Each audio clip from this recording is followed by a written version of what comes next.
Magandang hapon mga ka-idol. Muling nagbabalik Kuya Rin TV pa rin. So ngayon idol may aayusin tayo na GSAT. GSAT yan mga ka-idol. Oh. No signal yung nakalagay. So ayusin natin mga ka-idol. Let's go.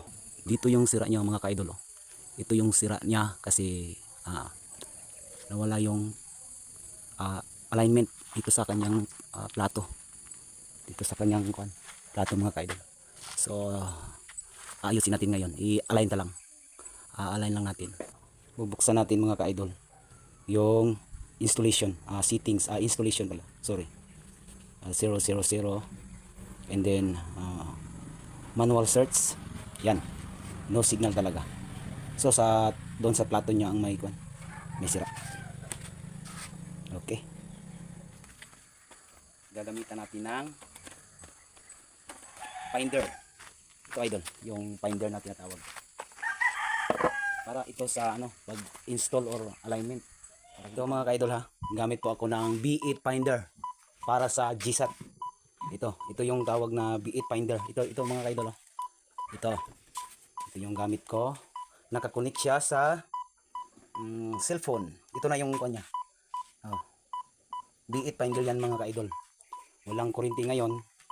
Gagamitan natin ng B8 finder.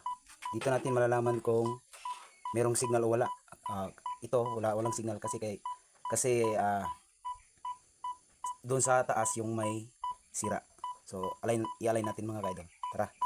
Ito mga ka-idol ha. Ito yung B8 finder yung nabili ko sa online. Hindi man ito maliit lang yung kanya. Magkano ba? Mga 700 pesos. Ito na. Kumanik sa dito mga ka-idol yung B8 finder sa cellphone at dyan ako mag-align para makuha natin yung quality ng GSAT. Okay mga ka-idol.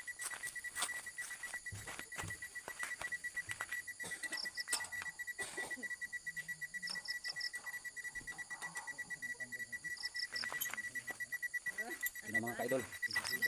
Nice na. Ito na. Ready na siya. Ready. Nice.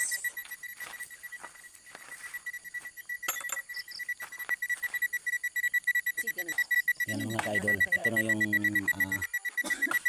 alignment ko sa GSAT. Dito yung finder na tinatawag nilang B8 finder. True Bluetooth yan mga ka-idol ha. Nakakunik kasi mga ka-idol. 74, 75 ang 77 o 80 kasi makulimlim yung panahon. Yan mga ka-idol, parang mga ka-idol. Ka-idol, salamat. Thank you for watching mga ka-idol. Sa sunod naman na video natin, abangan nyo po mga ka-idol. Salamat po.